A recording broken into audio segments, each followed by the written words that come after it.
What happens when Tyranids target your planet? You wake in darkness, stone beneath your back, cold and ancient. The air tastes like rust and incense.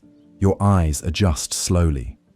Robed figures stand in a circle around you, their faces hidden in shadow. Purple light pulses from a four-armed symbol carved into the wall. Your heart pounds. You try to remember how you got here. The warehouse, the meeting, the man with the too wide smile who said your suffering would end, the cup they offered, the taste like copper and honey, and then this. One of the robed figures extends a hand. "Welcome, sibling," they whisper. "You are chosen." You don't know it yet, but you died the moment you took that first sip. What comes next isn't salvation. It's the beginning of your world's end. Chapter 1. The Whispers begin. Every doomed world starts with whispers. Yours is no different. You live on Tertius Gamma, a mining colony in the Segmentum Tempestus, 17 billion souls grinding through existence beneath an ash-grey sky. You work the third shift at Processing Station 7 Alpha, 12 hours of sorting ore in the furnace heat, breathing recycled air that tastes like oil and sweat. Your HAB unit measures 4 meters by 3. You share it with 2 others. The water ration runs out by midweek. The protein paste they call food hasn't changed flavor in 3 years. This is life. This is all there is. This is what the Emperor provides. But 6 months ago, things got worse. The quotas increased. Management cut the shifts from 8 hours to 12, then to 14. 3 workers died in the smelting accident on level 9. The administratum took 2 weeks to even collect the bodies. Your wages, already barely enough, were docked to pay for new safety equipment that never arrived. You watched your bunkmate, Karis, waste away from the red cough. The medici ward turned her away. Not cost-effective, they said.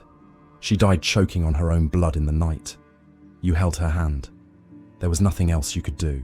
You started hearing things. Rumors. Quiet words exchanged in the processing lines when the overseers weren't watching. A group. A society. People who helped each other. People who shared resources. Who looked after their own. Someone said they'd gotten medicine for his daughter. Someone else said they'd paid off his debt to the company. Always second-hand. Always someone who knew someone. You dismissed it as fantasy. False hope for desperate people. The galaxy doesn't work that way. You survive or you don't. Then Matthias approached you. You'd worked alongside him for 2 years, a quiet man with steady hands and a scar across his left cheek. He'd always kept to himself, but one day, as you hauled slag toward the conveyor, he leaned close. "You deserve better than this," he said quietly. Just 5 words. You stared at him. He smiled, and something in that smile was different. Warm. Genuine. Like he actually saw you as a person, not just another body in the machine. There are others who think so too. We take care of each other. If you're interested, meet me at the old Mechanicus Shrine in the Western Quarter. Tonight, 2300 hours. Then he walked away. You thought about it all shift. It could be anything. A scam. A trap. Some new form of company loyalty test to root out malcontents. The Arbeits ran those sometimes. 3 workers vanished last year after a sting operation. But what did you have to lose? Your life was already gone. You were 28 years old and you looked 40. Your lungs were probably half scarred from the processing fumes. Your hands shook from the nerve damage. You had 97 throne gelt to your name. No family, no future. Just the slow grind toward death. 2300 hours. You went. The Western Quarter squatted in Tertius Gamma's industrial shadow, a maze of abandoned warehouses and decaying infrastructure. The Mechanicus Shrine had been defunct for 60 years, its tech priests recalled for some distant war. The building loomed against the night, all corroded metal and broken glass. You almost turned back, but the door was open and faint light spilled from within. You stepped inside. 12 people sat in a circle on the dusty floor. Matthias was there. So was Kellen from the sorting crew, and Jin, who ran the commissary counter. Others you'd seen, but never spoken to. They looked up as you entered, and every face held the same expression. Welcome, understanding, relief. You came, Matthias said, standing. We hoped you would. Please, join us. You sat. The stone floor was cold. Someone offered you water from a shared canteen. Real water, not the recycled sludge from the hab taps. It tasted clean. We're people who've had enough, Matthias began. His voice was soft but carried weight. Enough of suffering, enough of being ignored, enough of the Imperium grinding us into dust and calling it service. We found another way, a better way. He gestured to the others. We pool resources. We protect each other. When one of us needs medicine, we get it. When the company comes after someone with impossible debts, we cover it. When an overseer targets one of us, we make sure they regret it. We're a family, and family looks after its own. It sounded too good. You'd learned long ago that nothing was free. What's the cost? You asked. The question hung in the air. Matthias smiled again, that warm, knowing smile. Loyalty, he said simply. Commitment and faith. Faith that we're part of something greater, that we were meant for more than this. He placed his hand on his chest, over his heart. Others mirrored the gesture. We serve something old and powerful, something that sees our worth, that values us. All we ask is that you believe, that you trust, that you join us completely. Red flags screamed in your mind. Cult, heresy. The ecclesiarchy burned people for less. The Inquisition made examples that lasted generations. But you looked around the circle. These weren't fanatics. They were workers. Tired, desperate people like you. And they looked happy. Genuinely happy.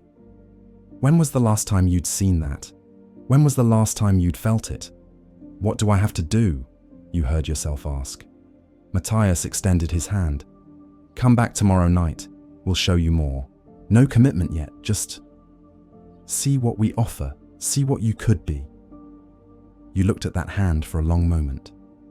Every instinct screamed to run, to report this to the Arbites, to bury yourself in your work and forget this happened. But instead, you took his hand. His grip was strong and warm. Good, he said. Very good. You're on the right path now. You'll see. You left the shrine an hour later, head spinning. They'd shared food. Real food, not protein paste. Bread and preserved meat and even some fruit. You hadn't tasted fruit in 4 years. They'd talked about their lives, about the things they'd suffered, about how the group had saved them. Their stories mirrored your own. Every face reflected your pain. And when Kellen spoke about how the group had saved his son from starvation, about how they'd provided medicine and care when the administratum wouldn't, you saw tears in his eyes. Real emotion, real connection. You walked back to your hab through empty streets, your mind a war between hope and terror. You'd crossed a line tonight. You knew that, but part of you, the desperate dying part, wanted to cross it again, wanted to believe that something better existed, that you mattered to someone, somewhere. The city lights flickered above you, 17 billion souls sleeping and waking and suffering. Somewhere in the dark, you felt something shift, like eyes opening, like attention focusing, like something vast and hungry noticing you for the first time. You shivered, but you didn't understand why. Not yet. You went back the next night, and the night after that. The whispers had found you, and you'd answered. Chapter 2. The Initiation. The third night, everything changed. You arrived at the shrine to find 30 people gathered, maybe more. The space had been transformed.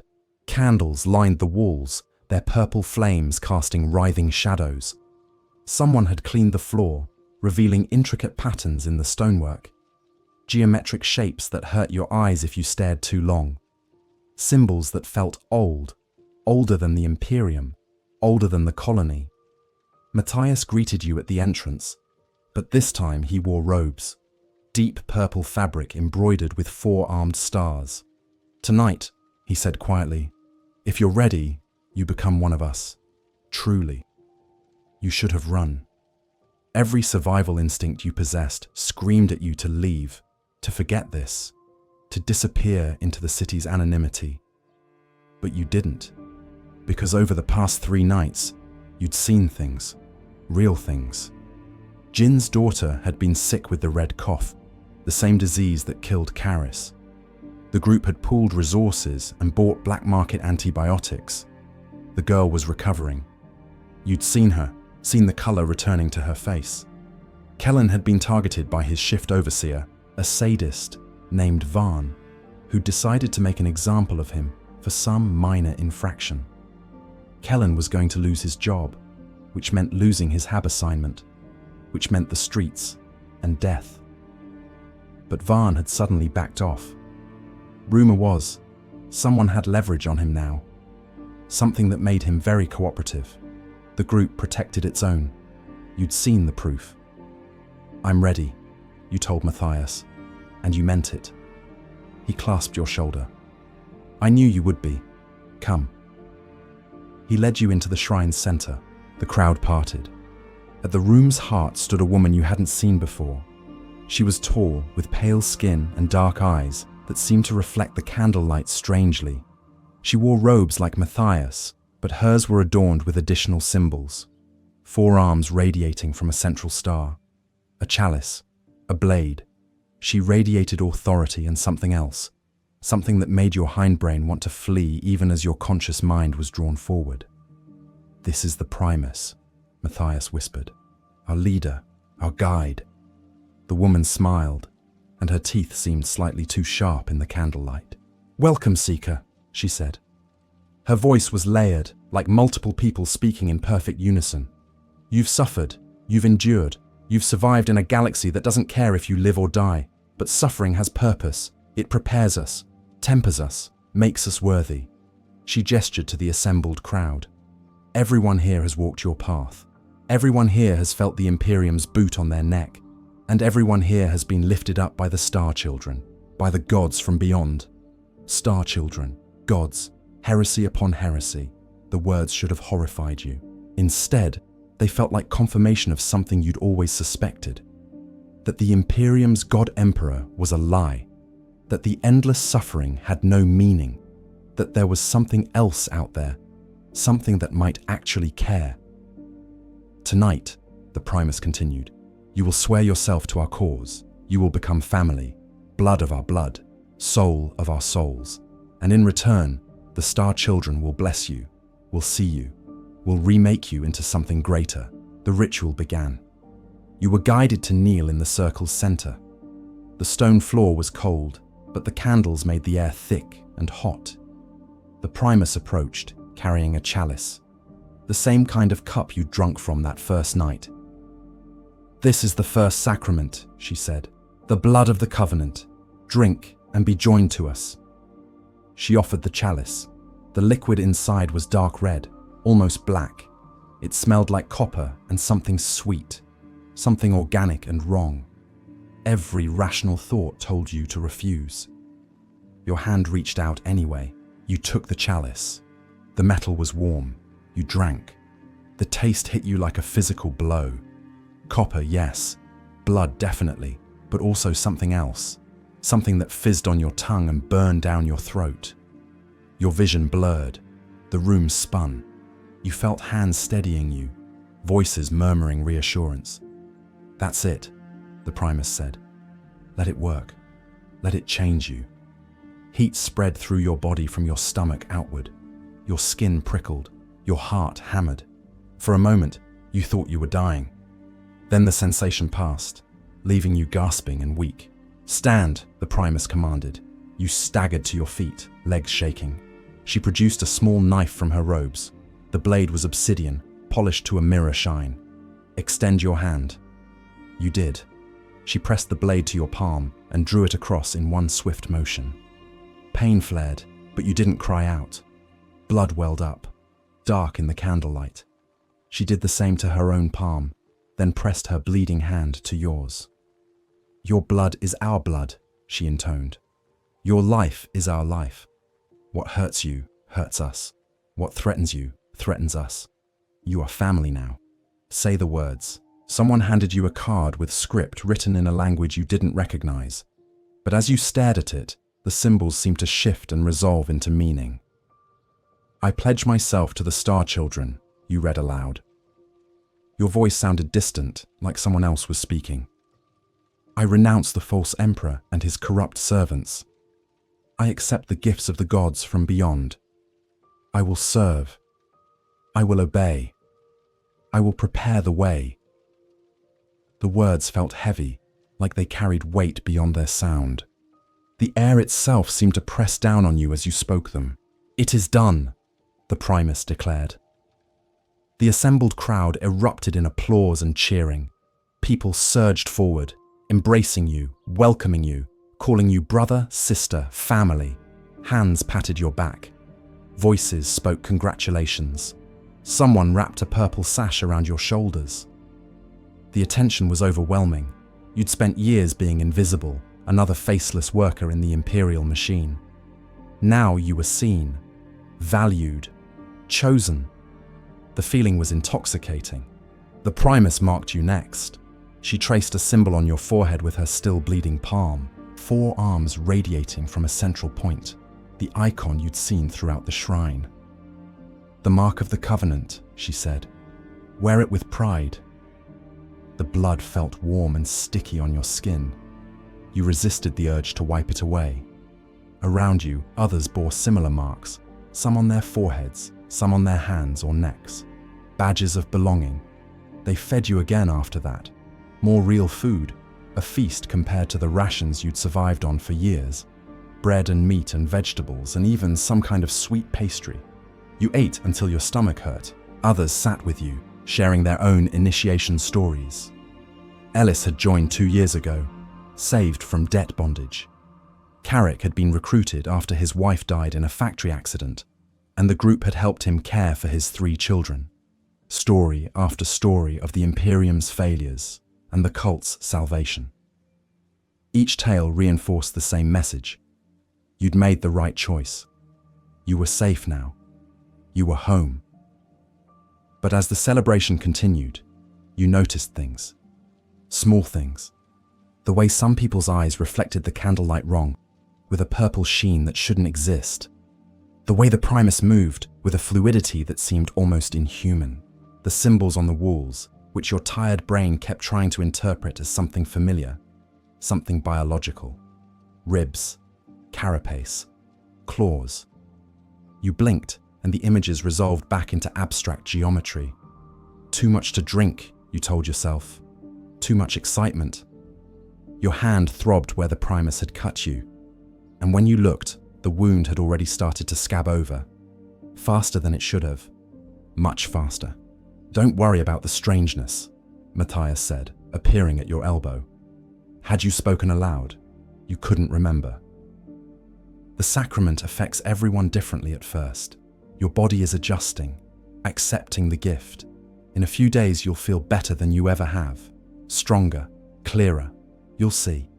He smiled that warm smile, but in the candlelight, his teeth looked sharp too. You nodded, not trusting yourself to speak. The room felt too hot now, the air too thick. You needed to leave, needed fresh air, needed to think. Go home, the Primus said, suddenly beside you. You hadn't seen her approach. Rest. Tomorrow, your new life begins. Report to Matthias at the shrine at 1800 hours.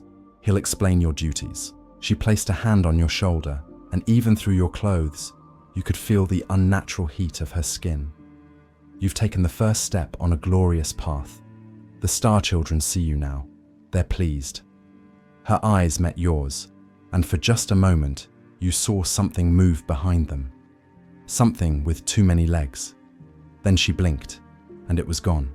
You left the shrine in a daze. The night air was cold and shocking after the shrine's heat. Your head spun, your hand throbbed, the mark on your forehead itched. You stumbled through the streets, your mind replaying everything you'd seen and done. You'd sworn yourself to something that wasn't the Emperor, something that called itself the Star Children. Gods from beyond. Beyond what? Beyond the Imperium? Beyond the galaxy? The questions circled like carrion birds. Back in your hab, your bunkmates were already asleep. You collapsed onto your thin mattress, still wearing your clothes, the purple sash still around your shoulders. Sleep came fast and hard. You dreamed of stars, billions and billions of stars, all burning with hunger, and between them, things moving through the void. Vast things, living things, things with teeth and claws and an endless gnawing appetite. They saw you. They knew you. They were coming. You woke screaming, but your bunkmates didn't stir. When you checked the mirror in the communal washroom, the mark on your forehead was gone. The wound on your palm had healed completely, leaving only a faint scar. 3 days of healing in one night. You stared at your reflection. Your eyes looked different, brighter, hungrier. You told yourself it was a trick of the light. You told yourself everything was fine. You'd made the right choice. You belonged now. You were chosen. Deep in your mind, something that might have been your conscience whispered that you'd made a terrible mistake. You ignored it. You'd already started to change. Chapter 3. A New Family. 1800 hours. You arrived at the shrine exactly on time. Daylight made the building look different, less ominous. Just another abandoned structure in the western quarter's decay. But you knew better now. Knew what lay inside, what you'd sworn yourself to. Matthias met you at a side entrance, not the main door you'd used before. We use different entrances during the day, he explained. Don't want to draw attention. The Arbites patrol this area every third day. We've learned their patterns. Inside, the shrine buzzed with activity. 30, maybe 40 people moved through the space with purpose. The candles were gone, replaced by harsh lumens powered by a generator somewhere. People sorted boxes of supplies, counted currency, huddled over data slates. It looked less like a cult meeting and more like a business, an operation. Welcome to the day shift, Matthias said with a grin. The rituals are for night. During the day, we work. He led you deeper into the shrine. Rooms you hadn't seen during the initiation opened off the main chamber. One held food stores, boxes and boxes of rations and fresh supplies. Another was full of medical equipment, some of it Imperial standard, some of it looking jury-rigged and illegal. A third room held weapons, stubbers, autoguns, even a few lasguns. We have to protect ourselves, Matthias said when he saw your expression. The Imperium isn't kind to those who reject it. We've had trouble before.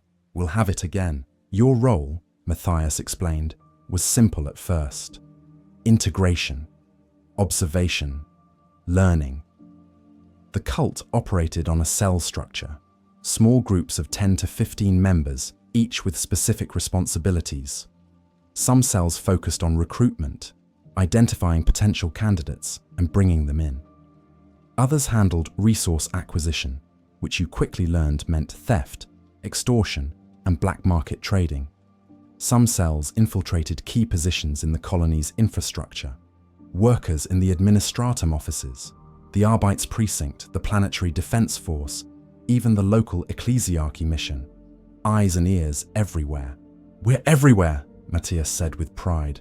We've been building this for 15 years. There are 6,000 of us now on Tertius Gamma, 6,000 across a population of 17 billion. A drop in the ocean, but a drop that's growing. Every day we recruit more. Every day we spread. 6,000. The number stunned you.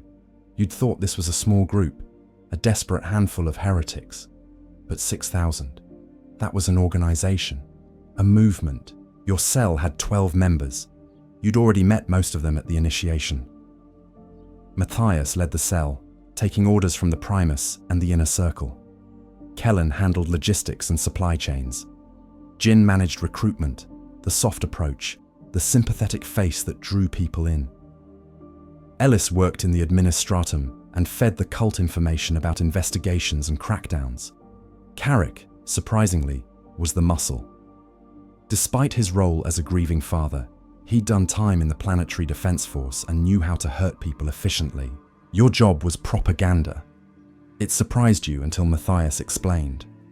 You're educated. You can read and write better than most.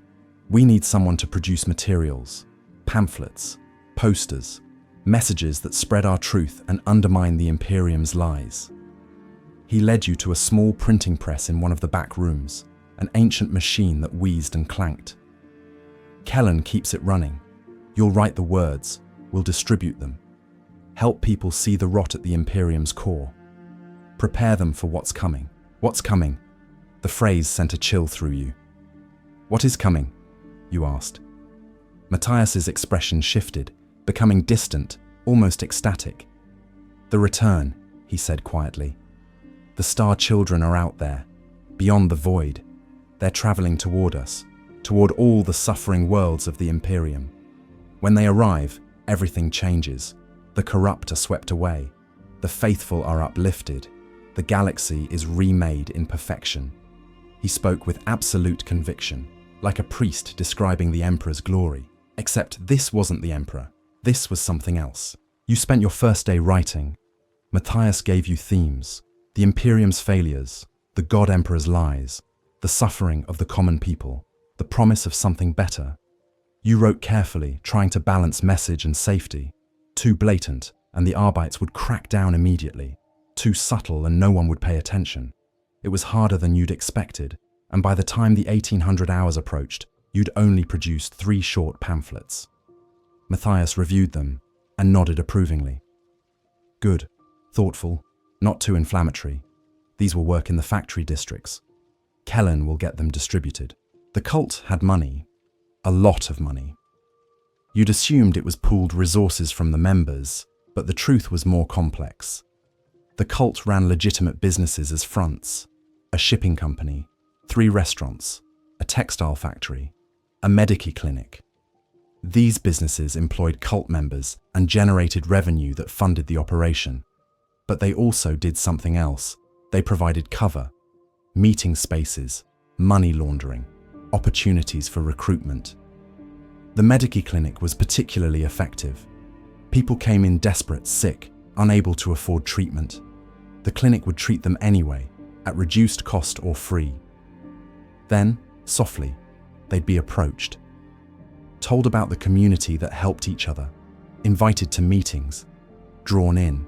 But the cult also had darker revenue streams. Kellen showed you the ledgers one evening, his voice matter of fact. Protection rackets in the industrial districts, blackmail of officials and merchants, theft from Imperial warehouses, drug manufacturing and distribution, prostitution rings, murder for hire. Your stomach turned as you read the entries. I know, Kellen said quietly. It's not pretty, but the Imperium forced us to this. They denied us legal means to survive, so we found illegal ones. Besides, we only target those who deserve it. Corrupt officials, exploitative merchants, the rot that feeds on suffering. You wanted to argue, to point out the contradiction, but you'd already taken the oath, already drunk the sacrament. The moral high ground was behind you now. The hierarchy became clearer as you spent more time in the shrine. At the top sat the patriarch, though you'd never seen him, or it. Matthias and the others spoke of the patriarch with reverence bordering on worship. Our Father, they called him. The first blessed, the one who carries the purest gift. The patriarch remained in the deep sanctum apparently, meditating and communing with the Star Children. Below him was the Primus, the woman who'd initiated you. She handled day-to-day operations and led the major rituals. Below her were the Magus and the other inner circle members. And below them, the cell leaders, like Matthias, and then regular members like you. But there was another hierarchy, less formal, but equally important. The changed. You noticed it after a few weeks. Some cult members looked different. Slight differences at first. Unusual skin tones, slightly off proportions, eyes that reflected light strangely. Others were more obvious. A man with a third arm, small and malformed, hidden under his robes. A woman whose skull was elongated, covered by a hood. Mutations, clearly, but not the random chaos of warp corruption. These were consistent, purposeful. and those who bore them were treated with deference, even awe. The gift expresses differently in everyone, Matthias explained when you asked. The Star Children remake us according to their design. Those who change are blessed, closer to the perfection that awaits us all. You checked yourself obsessively after that, looking for changes, new lumps, discolorations, anything that might indicate you were being remade. Part of you was horrified by the idea, part of you was fascinated, and a small, growing part of you wanted it. Wanted to be one of the blessed, wanted to be special. The cult had done its work well. In just a few weeks, it had already started to rewire your thinking.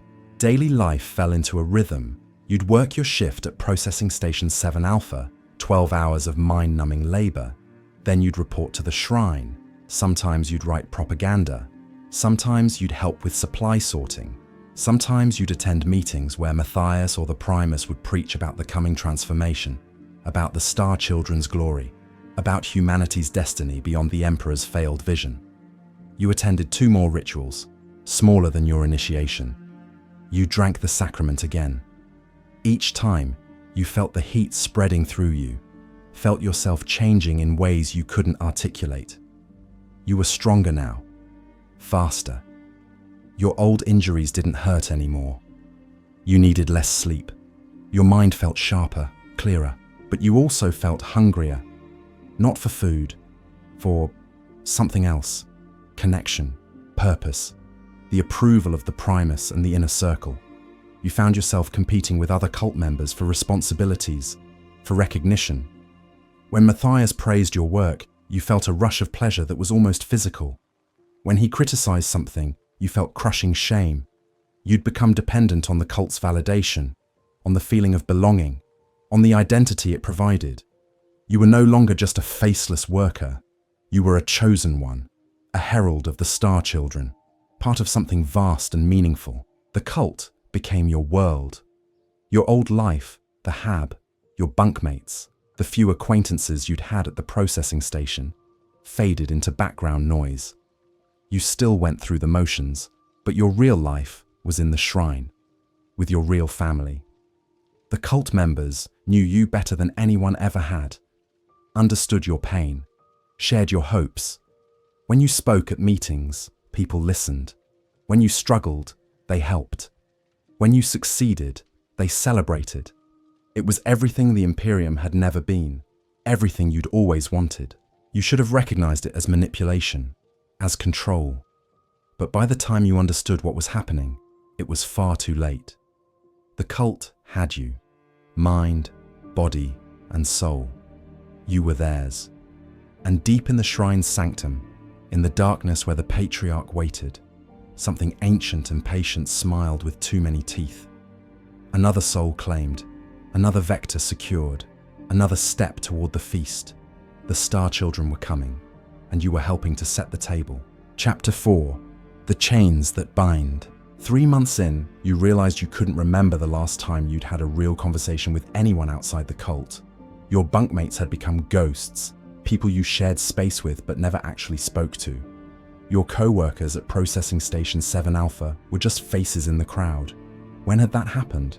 When had the cult become your entire social universe? You tried to think back, to pinpoint the moment of transition, but the memories blurred together. Days of rituals and meetings and work had bled into an endless present where only the cult felt real. It wasn't an accident. The isolation was engineered, carefully constructed through 100 small manipulations. Matthias had suggested you minimize contact with unenlightened people early on. They won't understand, he'd said. They're still trapped in the Imperium's lies. Being around them will only hold you back, make you doubt the truth you found. It made sense at the time. Why waste energy on people who couldn't see what you saw? Who didn't understand the beauty of what was coming? Then there were the schedule demands. The cult always needed something. A late-night distribution of pamphlets, an emergency meeting because the Arbites had arrested someone, a ritual that couldn't be missed. Your free time evaporated, consumed by cult activities. When you did have a few hours off, you were too exhausted to socialize. Easier to sleep, to conserve energy for the next cult obligation. The few times you tried to maintain old connections, something always interfered. A critical task that only you could handle. A personal request from the Primus.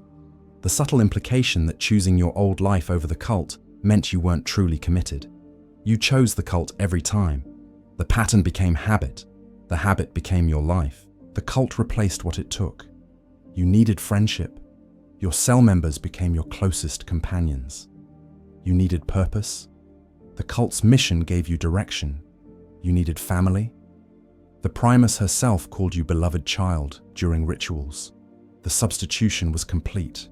The cult was mother, father, sibling, friend, and God. Everything else was unnecessary, dangerous even, a threat to the perfection you were building. Love bombing came in waves. After particularly difficult tasks, the praise would flow. The Primus would single you out during gatherings, commending your dedication. Matthias would clasp your shoulder and say you were one of his most valuable members. Others would thank you, tell you how much your work mattered, how the Star Children surely smiled on you. The attention was intoxicating. You craved it like a drug. You'd do anything to keep it coming. Write more propaganda, work longer hours, volunteer for dangerous assignments. Anything to maintain that feeling of being valued, of being special. But the praise was conditional, strategic. When you questioned something, the warmth vanished. Once, you'd asked Kellen why a shipment of weapons was necessary. "We're supposed to be a spiritual movement," you'd said. "Why do we need 83 autoguns?" The temperature in the room dropped. Kellen's face went cold. "Do you doubt the leadership's wisdom?" he'd asked quietly. "Do you think you know better than the Primus, than the Patriarch?" Others in the cell had stared at you. Their expressions weren't angry. They were disappointed, concerned, like you were sick and they were witnessing your decline. The isolation was immediate and crushing. For 3 days, people avoided you. Conversations stopped when you entered rooms. No one asked for your help. No one met your eyes. You felt like you were dying. Then Matthias had taken you aside. "You're struggling," he'd said gently. "I understand. The transition is hard. The old way of thinking tries to reassert itself. But you have to trust us. Trust the path. We've been at this longer than you. We see things you don't yet. Those weapons, they're going to protect our people when the Imperium inevitably turns on us. Every preparation we make is necessary." He'd placed his hand on your shoulder, and the warmth of his touch was like coming home after years in the cold. "You're important to us. To me. Don't let doubt poison what you've built here. Don't throw away your family." You'd apologized, profusely, promised to be better, to trust more, to question less. The relief when people started talking to you again was overwhelming. You learned fast. Don't question. Don't doubt. Don't hesitate. The cult was right. The leadership was wise. The Star Children were perfect. Your role was to obey, to serve, to believe. Critical thinking became a liability. Independent thought became a sign of corruption. You felt your mind changing, rewiring itself to avoid the pain of exclusion and chase the high of approval. It was easier to agree, safer to conform. You told yourself you were learning wisdom. Really, you were learning to be a tool. Fear was the other face of love. The cult whispered constantly about threats. The Arbites were always one step away from raiding the shrine. Inquisitorial agents were supposedly investigating cult activities. Rival groups might infiltrate and betray everyone. The galaxy was hostile, and only the cult kept you safe. Only here, among the faithful, were you protected. Leaving meant death. Betraying the cult meant something worse. The Primus spoke about traitors sometimes during rituals. Her voice would go cold, dead. "Those who take the covenant and break it suffer fates beyond imagining," she'd say. "The Star Children are merciful to the faithful, but apostates. They're fuel for the hungering void." Their screams echo through eternity. You didn't know if it was theology or threat. It didn't matter. The message was clear. You couldn't leave. There was no exit. Only forward, deeper into the cult's embrace. You heard stories, whispers about members who'd tried to leave. Renke, who'd gone to the Arbites to inform on the cult. They'd found him in pieces in an alley, his body arranged in a four-armed star pattern. Lissa, who'd simply stopped coming to meetings. She died in a factory accident 2 weeks later. Equipment malfunction, the report said. But everyone in the cult knew. Veth, who'd threatened to expose the leadership unless they cut him in for a larger share of profits. He'd vanished completely. No body, no trace, just gone. The Star Children protect their own, Matthias had said when you'd asked about Veth, and they punish those who would harm the family. The implication was clear. Loyalty was survival. Betrayal was death. The cult monitored you. You didn't realize it at first, but the signs were there. Comments about conversations you'd had when you thought no one was listening. Knowledge about your movements outside cult activities. Once, you'd gone to visit the old Administratum archive during a rare free day, just to look at records, to feel some connection to the world outside the cult. That night, Matthias had asked how your research went. You'd never told anyone you were going. Someone had been watching. "We look out for each other," Matthias had said, smiling. "Make sure everyone stays safe." It was protection. It was surveillance. It was prison. The Chosen One narrative was the most insidious chain.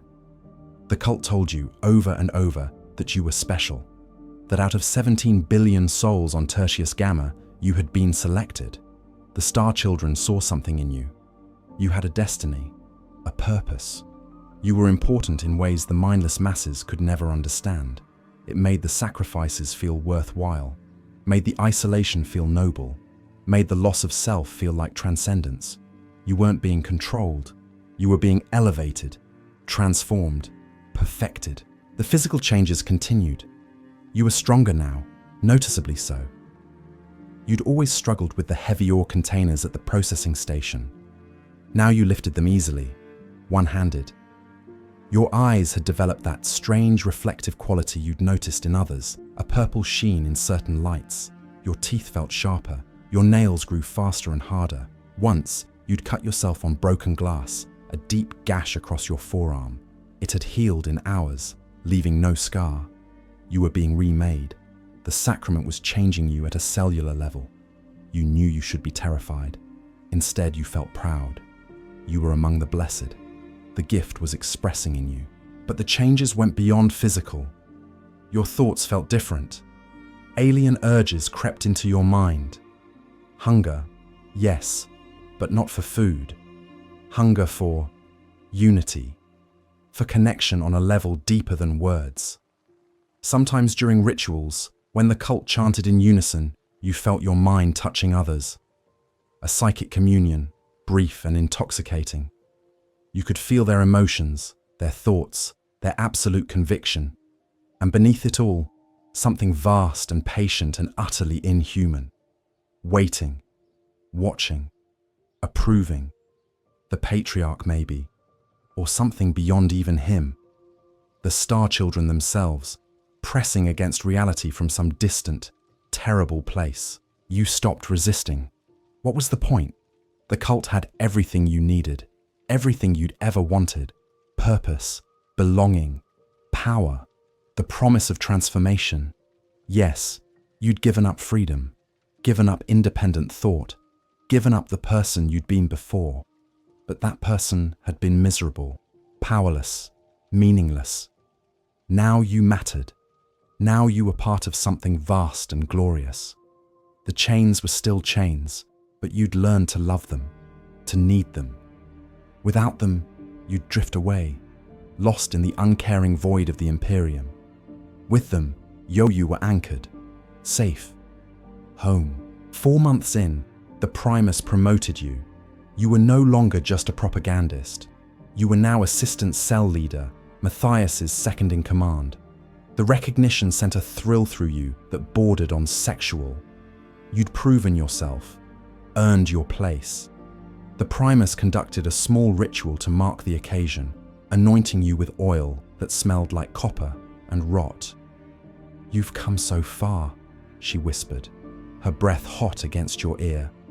"From lost and suffering to found and purposeful. The Star Children are pleased. Continue to serve, and greater blessings await." You would have killed for her in that moment, would have done anything.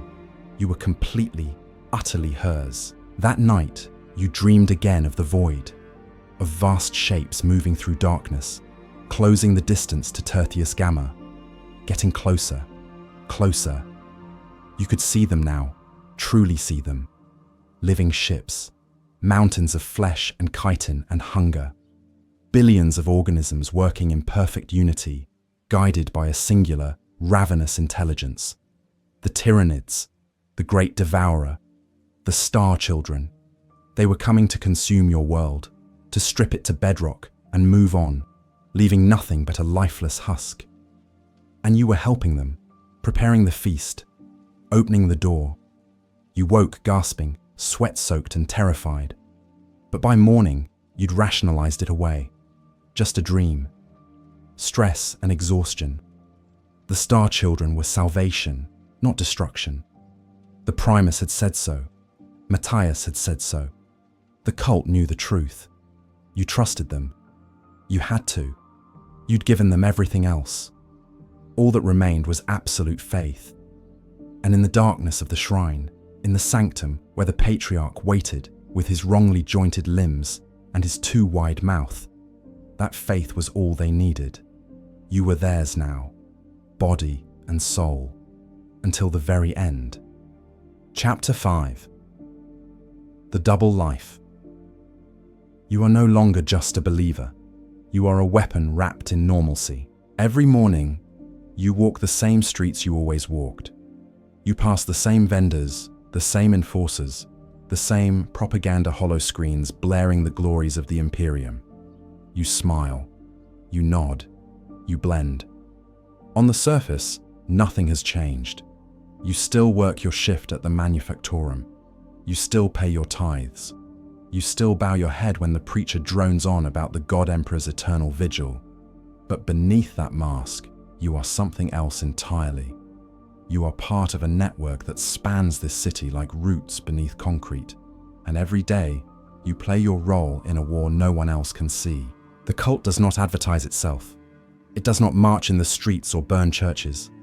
It does not need to. Instead, it spreads through the cracks of society, slow and silent, until the entire structure is honeycombed with hidden loyalty. You are taught this in whispers, in the back rooms after meetings, when the Primus or one of the senior neophytes explains how the Star Children's plan unfolds across generations. This is not a rebellion of fire and rage. This is an infiltration, a metamorphosis. And you are one of 10,000 caterpillars burrowing into the body of the Hive. The cult owns more than you realized. That bakery 3 blocks from your hab. The owner is 3rd generation. His grandfather was kissed by the gene in the first bloom, back when the patriarch was still young and the cult numbered only dozens. Now the bakery employs 17 people, all believers, and funnels credits through unmarked accounts to purchase weapons, bribes, and silence. The clinic where you went once for a broken rib, run by a Sanctus-trained infiltrator who uses medical records to identify the weak, the desperate, the angry, those ripe for recruitment. The transport guild that moves cargo between hive levels, compromised at the supervisor level. Entire shipping containers are rerouted, filled with gene cultists smuggled between districts, or armaments stamped with false manifests. You learn the term for this, the infrastructure of faith. Your own role is small but essential. Twice a week, you carry data slates from one safe house to another. The slates look mundane, shift logs, supply requests, but encoded in their metadata are names, locations, schedules. You don't ask what they're for. You simply deliver them, passing the slate to a contact in a crowded market, or leaving it beneath a loose floor tile in an abandoned chapel. Once, you were stopped by an enforcer patrol. They scanned your slate, found nothing, waved you on. You felt the fear spike cold in your chest, but you didn't flinch. The cult has taught you that. You also attend fundraisers, not cult fundraisers. Those are hidden. You attend official Imperial gatherings, charity auctions for orphaned war veterans, tithe collection sermons. And there, smiling and pious, you identify targets. A nobleman with gambling debts, a bureaucrat who beats his spouse, a factory overseer skimming from the administratum. You compile their secrets. You pass them up the chain. Within weeks, some of them are approached, offered solutions, offered friendship, offered the embrace of a family that understands their pain. And slowly, one by one, they join. Others are not so fortunate. Some resist. Some threaten to report the cult. Those people vanish, not loudly, not dramatically. They simply stop showing up to work. A few days later, someone files a report, ran off with a lover, fell into debt, relocated to another hive. The Arbites barely investigate. Why would they? This is a city of 9 million souls. People disappear every day. You used to feel sick about this. Now you tell yourself it was necessary. They would have endangered the family. The family is everything. The cult also maintains fronts in the Underhive. Down there, law is thin as smoke. The gangs rule, and the gangs can be bought, or infected.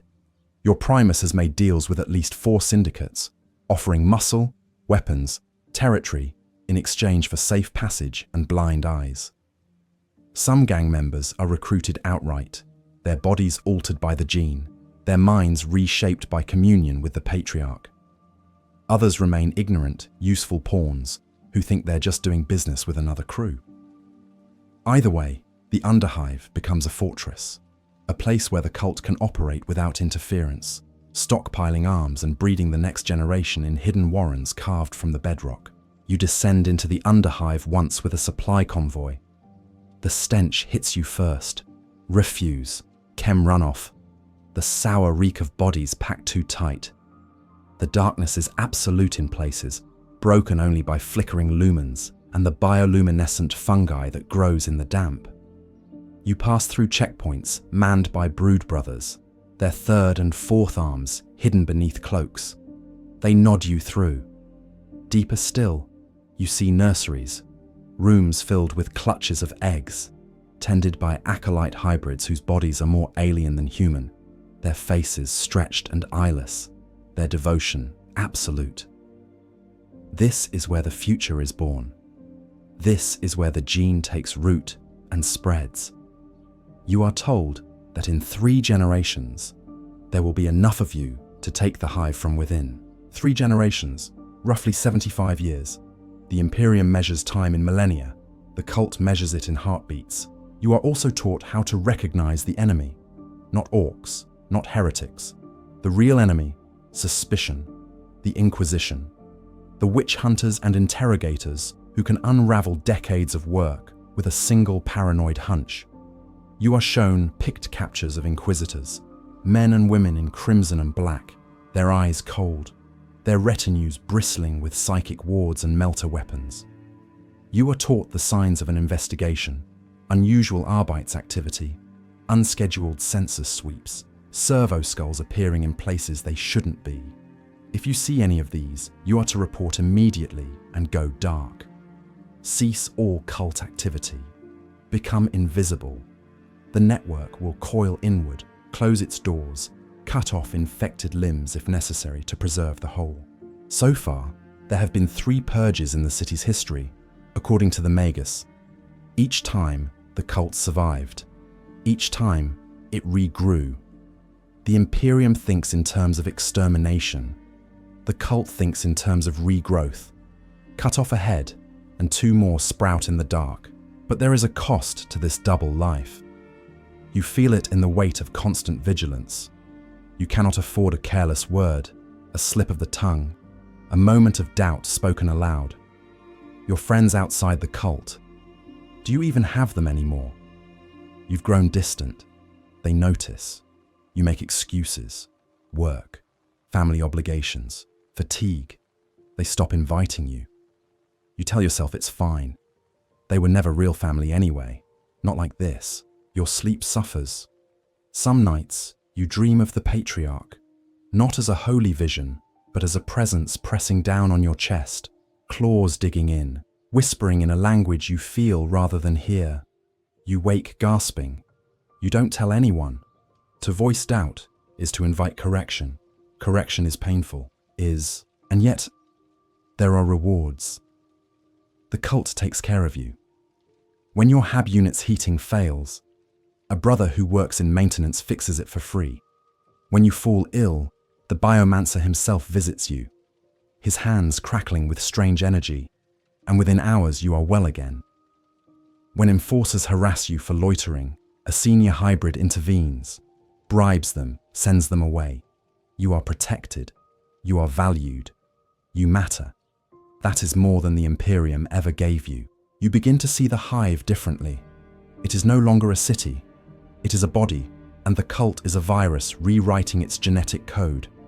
The nobles in their spires, the priests in their cathedrals, the enforcers in their precincts.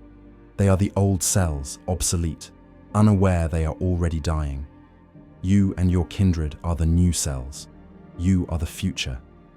And when the Star Children descend, they will recognize you. They will embrace you. And together, you will inherit the galaxy. Or so you are told. The Magus speaks often now of the coming. The skies will open. The gods will descend. The faithful will be exalted. It is close, he says. Perhaps within your lifetime. Perhaps within the year. Signs are appearing. Astropathic choirs across the sector have gone silent. Shipping lanes have been disrupted. Entire agri-worlds have missed their tithes. The Imperium blames pirates, warp storms, administrative error.